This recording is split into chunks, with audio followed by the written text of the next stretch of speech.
Good day, listeners. Welcome to the world of Chandamama.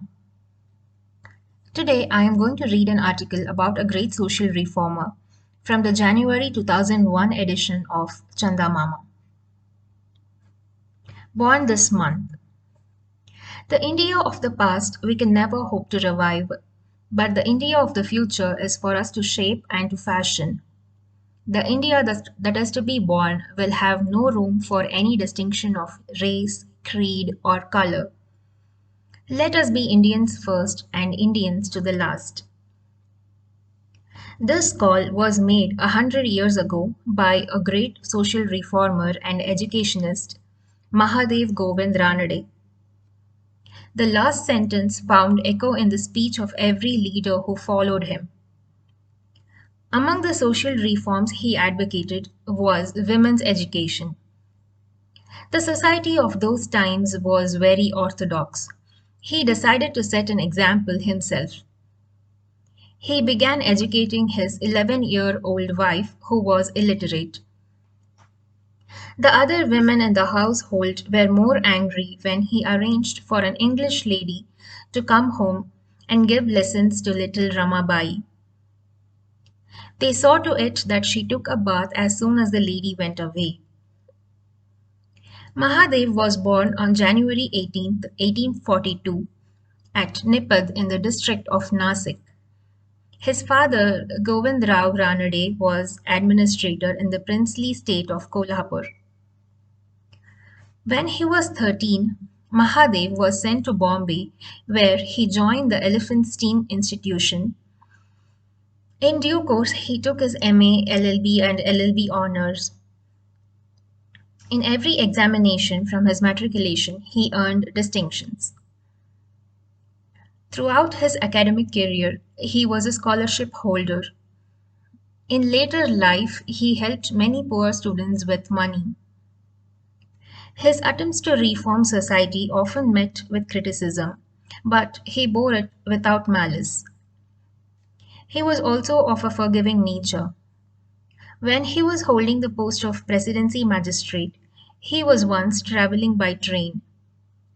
A British officer who got in began throwing out his luggage. Ranade did not take any action. However, he would not spare anyone while doing his duty. Once he punished an Englishman by sending him to jail for 6 months for stealing 50 rupees. On an earlier occasion, he had imprisoned an Indian for only 1 month for stealing 100 rupees. When he was criticized of this partiality, his reply was, the Englishman had planned the theft while the Indian was only given to temptation.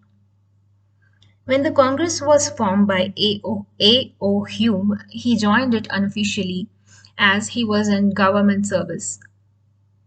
His support to the objectives of the Congress prompted Mr. Hume to call him his political guru.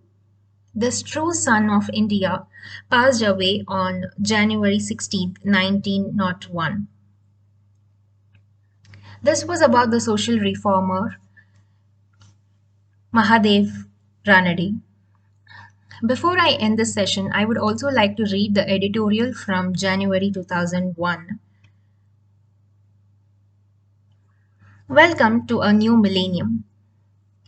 Whether the year 2000 was the beginning of a new century and a new millennium or not was a debatable issue. Today, nobody can raise that question. If not January 2000, January 2001 indisputably marks a new era. We know more or less what was happening at this time 100 years ago.